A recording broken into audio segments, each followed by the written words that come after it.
को, ना पापा को, ना भाई को, ना समाज को, किसी को बिना बताए हुए आप अपने आप सुधार करें। अगर पत्नी आपसे कह रही है कि देखो ये चीजें मुझे पसंद नहीं है, तुम मत किया करो, तो साहब छोड़ दो, मत किया करो। कुछ चीजें एक दूसरे के लिए खुशी के लिए भी की जाती हैं कि भाई मेरी पत्नी मेरे से इन बातों से खुश नहीं है, तो मैं सोचूंगा कि ये मैं ना करूं। उसी प्रकार से पत्नी का भी धर्म बनता है कि पति अगर कुछ कहता है कि भाई देखो मम्मी पापा है, इनकी बात मान लिया करो, मेरी बात है मेरी बात मान लिया करो, मम्मी है इनसे थोड़ा खुश होकर बोल लिया करो, लड़ाई झगड़ा मत किया करो, इनकी सेवा कर लिया करो, इनका कहना मान लिया करो। अगर ये सब बातें वो बताई जा रही हैं तो इतना तुम्हें भी करना पड़ेगा। अब तुम्हें लगे कि भाई सास ससुर मेरे दुश्मन है, उनको दुश्मन की नजर से देखना है, उनको लड़ाई झगड़ा करना है, अलग रहना है, मुझे तो जिद है मेरी, तो फिर ये चीजें नहीं चलेंगी। ये चीजें परिवार को तोड़ने वाली चीजें हैं। तो ऐसी जिद तुम करोगे तो मैं कहता हूं आपको कानून भी नहीं बख्शेगा, क्योंकि कानून में भी नियम है कि अगर पत्नी माता पिता से, सास ससुर से मतलब अलग रहने की जिद करे तो वो क्रूरता मानी जाती है। तो ये इस तरीके का मेंटली फिजिकली आप जो दर्द है वो मत दीजिए।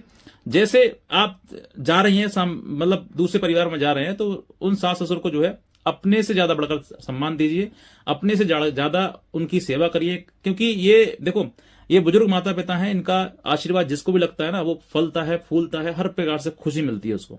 लेकिन जिसको भी इनका मतलब अश्राप मिला, उन्होंने कोर्ट कचहरी के रास्ता देखे हैं, उन्होंने घर बर्बादी के रोज देखे हैं, उन्होंने जीवन बर्बादी का ओर देखा है। बुजुर्ग जो होते हैं वो इतने शक्तिशाली होते हैं कि उनके शरीर में दम हो ना हो, लेकिन उनके शब्दों में दम जरूर होता है। जो वो कहते हैं वो अटल हो जाता है। इसीलिए इनकी दुआएं लो, बद्दुआएं नहीं। कुछ समय, जितना समय बचा है, मैं कहूंगा, सोचूंगा कि आप जो है उन माता पिताओं की सेवा करें जितना हो सकता है, और हमेशा अच्छे बन के रहें, बुरे बनने की प्रयास ना करें कि ये मेरा ये रौद्र रूप है। आपकी जुबान में मिठास होनी चाहिए, आपकी जुबान ऐसी ना होनी चाहिए जो किसी को चुभती हो। और अगर आपने सीखा है चुभना, तो थोड़ा सा बदलाव करना जरूरी है। बहरहाल अब ये सब चीजें आपके मतलब एक समाज में ये चीजें बिगड़ रही हैं, तो सोचकर देखिए कि इनको बनाने की प्रयास करें। अगर आप एक दूसरे से बात नहीं करना चाहते हैं, बात नहीं आपकी पसंद आ रही है, तो आप अपने ही परिवार में, अपने परिवार मतलब लड़के की परिवार में, लड़का जहां पर है उनकी मम्मी पापा से कंप्लेंट कर दो कि देखो ये ऐसा करते हैं।